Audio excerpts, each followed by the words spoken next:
새벽에 하나님께서 저와 여러분에게 주는 말씀은 마태복음 17장 1절에서 9절까지 말씀입니다. 마태복음 17장 1절에서 9절까지의 말씀 제가 받도록 봉독하겠습니다. 엿새 후에 예수께서 베드로와 야고보와 그 형제 요한을 데리시고 따로 높은 산에 올라가셨더니 그들 앞에서 변형되사 그 얼굴이 해같이 빛나며 옷이 빛과 같이 희어졌더라. 그때에 모세와 엘리야가 예수와 더불어 말하는 것이 그들에게 보이거늘 베드로가 예수께 여쭈어 이르되 주여 우리가 여기 있는 것이 좋사오니 만일 주께서 원하시면 내가 여기서 초막 셋을 짓되 하나는 주님을 위하여 하나는 모세를 위하여 하나는 엘리야를 위하여 하리이다. 말할 때에 호련히 빛낸 구름이 그들을 덮으며 구름 속에서 소리가 나서 이르시되 이는 내 사랑하는 아들이요 내 기뻐하는 자니 너희는 그의 말을 들으라 하시는지라. 제자들이 듣고 엎드려 심히 두려워하니 예수께서 나와 그들에게 손을 대시며 이르시되 일어나라 두려워하지 말라 하시니 제자들이 눈을 들고 보매 오직 예수 외에는 아무도 보이지 아니하더라. 그들이 산에서 내려올 때에 예수께서 명하여 이르시되 인자가 죽은 자 가운데서 살아나기 전에는 본 것을 아무에게도 이르지 말라 하시니 아멘. 오늘 마태복음 17장 말씀을 중심으로 예수 외에는 아무도라는 제목으로 하나님 말씀 나누도록 하겠습니다. 오늘 본문은 예수님께서 변화산에서 모습이 변하시는 내용을 담고 있는 장면입니다. 흥미로운 점은 이 본문이 엿새 후에라는 말로 시작하고 있다라는 점입니다. 우리 1절과 2절 함께 한 번 더 읽어보겠습니다. 엿새 후에 예수께서 베드로와 야고보와 그 형제 요한을 데리시고 따로 높은 산에 올라가셨더니 그들 앞에서 변형되사 그 얼굴이 해같이 빛나며 옷이 빛과 같이 희어졌더라. 아멘. 그러면 엿새 전에는 무슨 일이 있었던 걸까요? 오늘 이 변화산 사건이 있기 6일 전에 성경에서는 어떤 일이 있었다고 이야기를 하고 있냐면 베드로의 신앙 고백 이야기가 등장하고 있습니다. 예수님께서 너희는 나를 누구냐라고 이야기했을 때 제자들이 여러 이야기를 하고 베드로 선생님께서 주는 그리스도시요 살아계신 하나님의 아들이십니다 라고 고백합니다. 그러시자 예수께서는 그제서야 자신이 어떤 길을 걸어가고 있는지 제자들에게 설명해 주십니다. 나의 사역은 너희들이 생각하는 메시아처럼 거대한 왕국을 세우는 것이 아니라 죽고 죽음을 통해서 일어날 하나님 나라를 보여주는 것이다 라고 이야기하십니다. 나는 예루살렘에 올라가서 고난을 받고 죽임을 당하고 제3일에 살아날 것이다. 이 이야기를 들은 제자들의 분위기는 어땠을까요? 왜 성경에서는 이 6일 동안 벌어진 일을 침묵하고 있을까요? 아마도 제자들 사이에서는 다양한 반응이 있었을지 모르겠습니다. 어떤 사람은 두려워했을 수도 있고요. 어떤 사람은 예수님께서는 항상 비유로 말씀하시니까 이것도 비유였겠지라고 하면서 부정하거나 거절하는 사람들도 있었을 것입니다. 심지어 그 당시에 베드로는 예수님 그렇게 하지 마십시오. 제가 대신해서 죽겠습니다. 라고 이야기하다가 혼쭐이 나기까지 합니다. 바로 그 무거운 공기를 뚫고 예수님은 베드로와 야고보, 요한을 데리고 높은 산으로 올라가고 계십니다. 그리고 그들 앞에서 변형되는 모습, 얼굴이 해같이 빛나며 마치 이 세상에 존재하지 않는 사람인 것처럼 이 세상에 이때까지는 존재하지 않았던 모습으로 제자들 앞에서 자신을 보여주고 계십니다. 우리는 이 장면을 아쉽게도 볼 수 없습니다. 그렇기 때문에 이 장면을 상상해 보자면 아마도 제자들은 지금까지 예수님의 인성만을 보아왔을 것입니다. 배고파하시고 피곤해하시고 흙먼지를 뒤집어 쓴 채 걸으시는 예수님입니다. 때때로 사람들을 낫게 하시고 죽은 자도 살리시는 모습에 정말 놀랍긴 했지만 그것은 그 당시에 어떤 대단한 선지자들이나 치료자들이라고 한다면 그 정도는 할 수도 있겠다라는 생각을 했을지도 모릅니다. 그런데 지금 그 육신의 휘장이 거치고 그 안에 감추어져 있던 신성의 빛이 뚫고 나오는 것을 제자들은 바라봅니다. 예수께서는 왜 이 시점에 제자들에게 이런 모습을 보여주고 계실까요? 그것은 아마 방금 전에 제가 말씀드렸던 제자들의 두려움 때문이 아니었을까라고 생각을 합니다. 십자가의 고난, 그 고난은 예수께서도 하나님께 제가 피할 수 있으면 피하고 싶습니다 라고 이야기할 정도로 무겁고도 힘겨운 것이었습니다. 그것을 받아들이는 제자들에게도 마찬가지였겠지요. 그래서 하나님께서는, 예수께서는 제자들에게 미리 어떤 모습으로 예수께서 부활하실 것인가, 예수께서 고난을 당하신다는 것은 그것으로 끝이 아니라 그 뒤에 장차 올 영광이 있다라는 것을 알려주시기 위해, 그래서 아마도 이 변화산에서 변화하는 모습을 보여주신 것 아닐까라고 상상해 봅니다. 3절 말씀 함께 읽어보겠습니다. 그때에 모세와 엘리야가 예수와 더불어 말하는 것이 그들에게 보이거늘. 아멘. 이어서 모세와 엘리야가 나타나 예수님과 대화합니다. 율법을 대표하는 모세, 선지자를 대표하는 엘리야, 이 구약의 두 위대한 믿음의 선배들이 나타나서 예수님과 대화한다는 것은 예수께서 바로 구약의 모든 약속과 예언을 완성하실 메시아이심을 알려주는 사건입니다. 이 놀라운 장면을 보게 되자 베드로는 이렇게 말합니다. 우리 4절도 함께 읽어보겠습니다. 베드로가 예수께 여쭈어 이르되 주여 우리가 여기 있는 것이 좋사오니 만일 주께서 원하시면 내가 여기서 초막 셋을 짓되 하나는 주님을 위하여 하나는 모세를 위하여 하나는 엘리야를 위하여 하리이다. 아멘. 이 위대하고 압도적인 광경 앞에서 베드로는 주님께 소리칩니다. 여기에 있고 싶습니다. 여기에서 평생 거했으면 좋겠습니다. 아마도 베드로의 이 말은 진실이었을 것입니다. 6일 전만 해도 예수님께서는 무엇이라고 말씀하셨습니까? 나는 죽을 것이다. 나는 죽어서 하나님의 뜻을 이루어야 된다 라고 이야기했습니다. 그런데 6일이 지난 지금 베드로의 복잡했던 마음은 하나도 남지 않았습니다.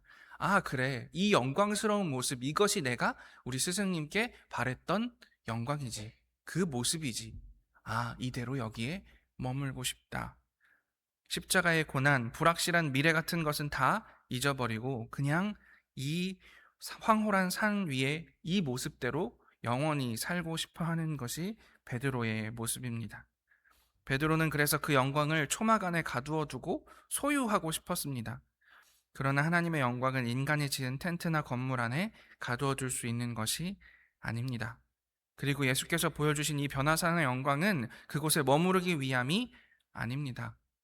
산 아래로 내려가서 십자가의 고난을 묵묵히 하지만 당당히 견뎌내고 그 뒤에 있을 부활의 영광에 이르기까지 그 용기를 우리에게 주시기 위해서 보여주신 것이 변화산의 사건이다라는 것입니다.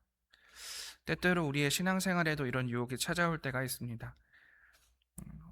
은혜로운 예배를 드리고 말씀을 통해서 은혜를 받거나 찬양을 통해서 위로를 받거나 기도를 하면서 내 마음이 편안해지는 경험을 할 때 우리는 여기에서 떠나고 싶지 않은 마음이 들 때가 있습니다.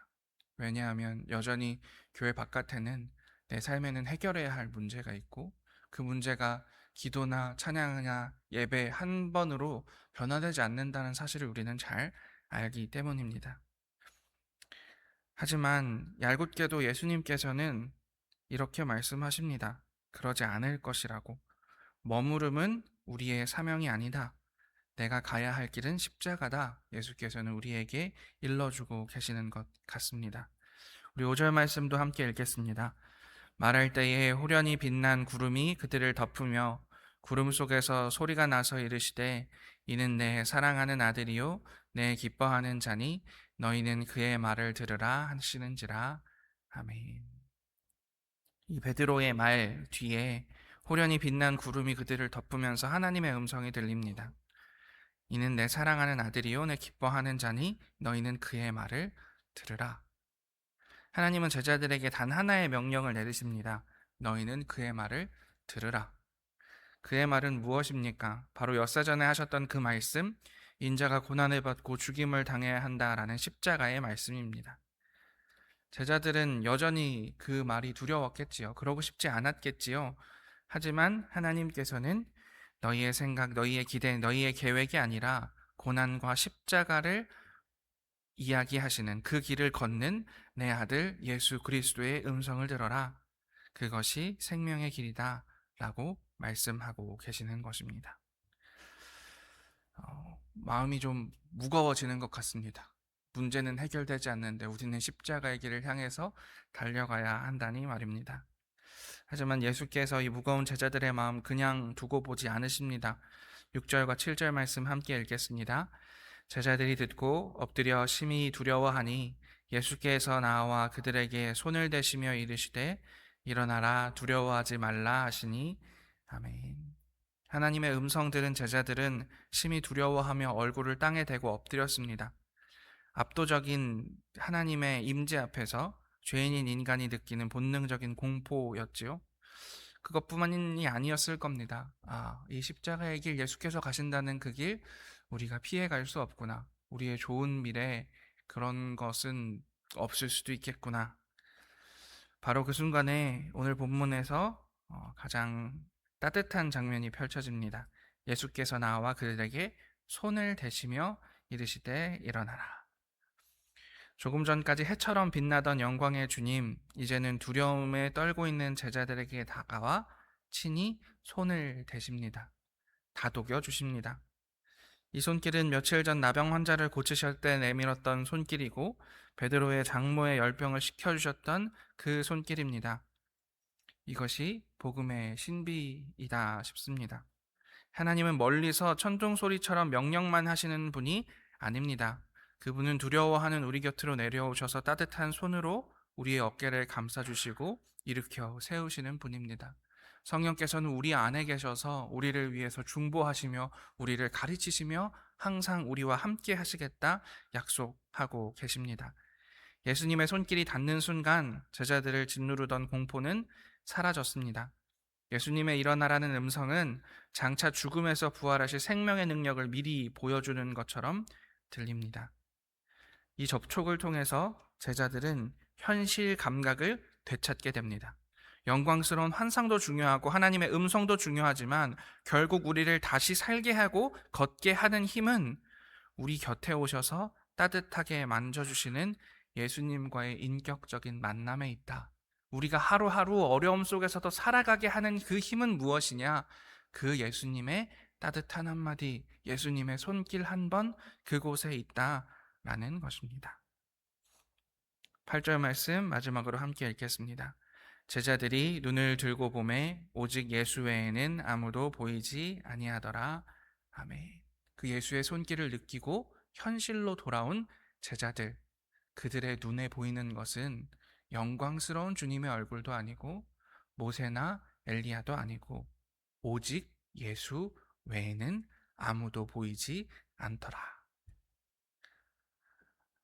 이것이 어쩌면 우리가 변화된 예수님을 바라보아야 하는 이유, 어쩌면 어려운 현실 가운데서도 주님의 손길을 느껴야 하는 이유가 아닐까요?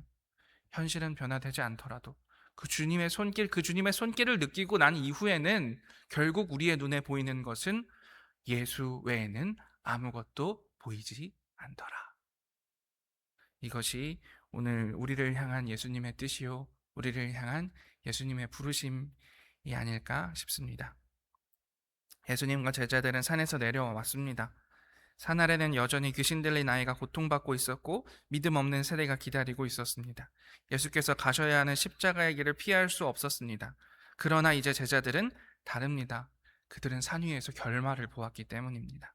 십자가 너머에 부활의 영광이 기다리고 있음을, 이 어려움 끝에는 예수님께서 보여주셨던 그 변화산에서의 그 놀라운 영광이 있을 것이라는 사실을 그들은 보았기 때문입니다.